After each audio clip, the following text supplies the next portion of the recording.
Salut mes petits oligarques médiacrates. Aujourd'hui, on va tenter de répondre à une question précise. Les partis peuvent-ils mourir? Générique.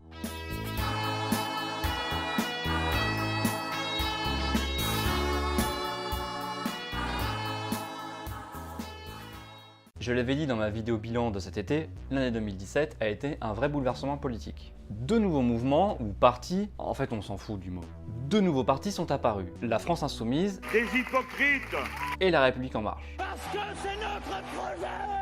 Bien sûr, ça ne s'est pas fait sans dégâts et je voulais parler des perdants. PS, FN, ELV, LR, peuvent-ils mourir ?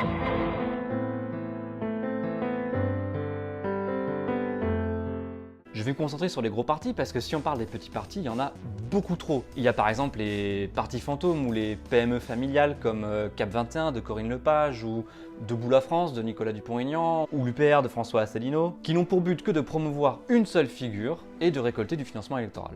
Il y a aussi les mini-partis d'extrême droite ou d'extrême gauche que seuls les universitaires connaissent. Ou encore ce qu'on a appelé les micro-partis, destinés uniquement à récolter des fonds pour promouvoir une écurie en interne d'un parti ou faire campagne pour une primaire. Par exemple, le micro-parti Jeanne de Marine Le Pen, Jeanne, au secours! Ou au Parti Socialiste et chez les Républicains. Pour info, la commission des comptes de campagne a recensé en mai 2017 pas moins de 450 partis, dont 338 actifs, c'est-à-dire qui ont présenté au moins un candidat aux dernières élections législatives. J'ai mis le lien vers la liste dans la description de la vidéo parce que parfois c'est un peu rigolo. Donc la question, les partis politiques peuvent-ils mourir? Eh bien oui, mais non.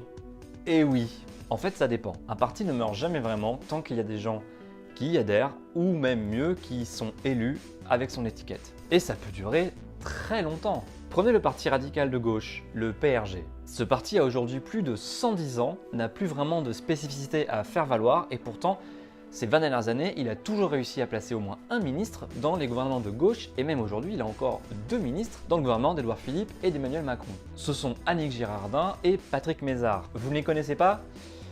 Normal.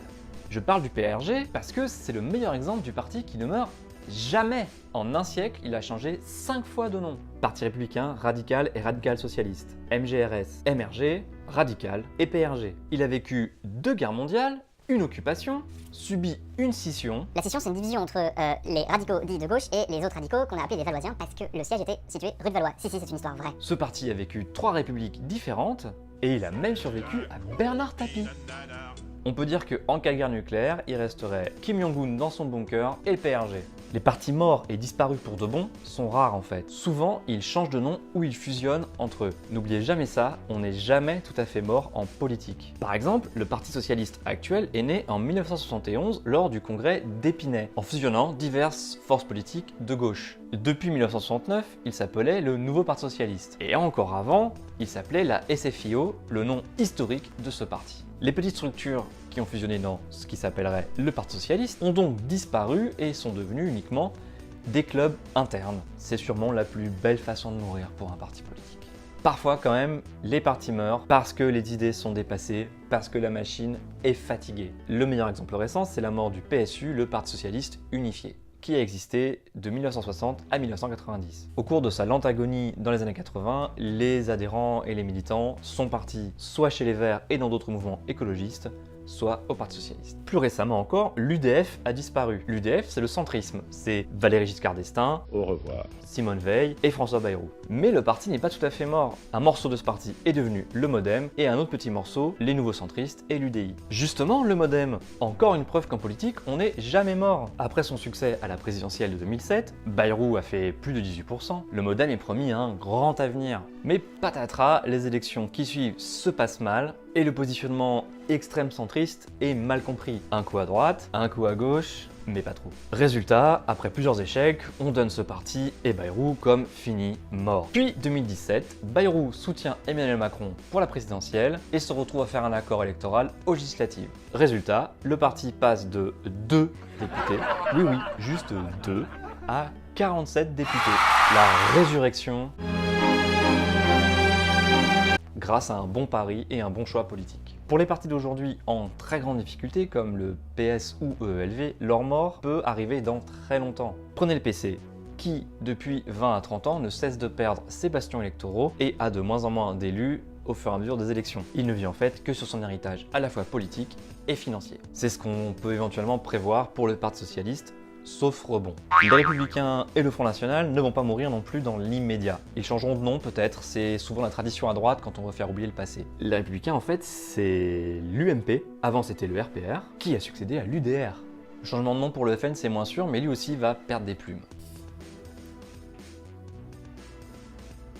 Tout ça pour répondre à la question de départ, les partis ne meurent réellement que très rarement. Souvent leur structure évolue, s'adapte, fusionne. La vie trouve toujours un chemin. Quand un parti meurt, c'est en général après une longue, très longue agonie, parce que les idées sont dépassées ou que son organisation ne répond plus aux besoins du moment. Mais j'ai déjà dit, cette agonie peut durer très longtemps.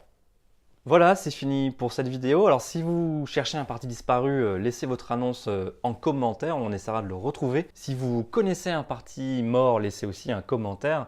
Si vous voulez la mort d'un parti, laissez aussi un commentaire, sinon pouce en l'air, partage, abonne-toi et à la prochaine vidéo. Salut!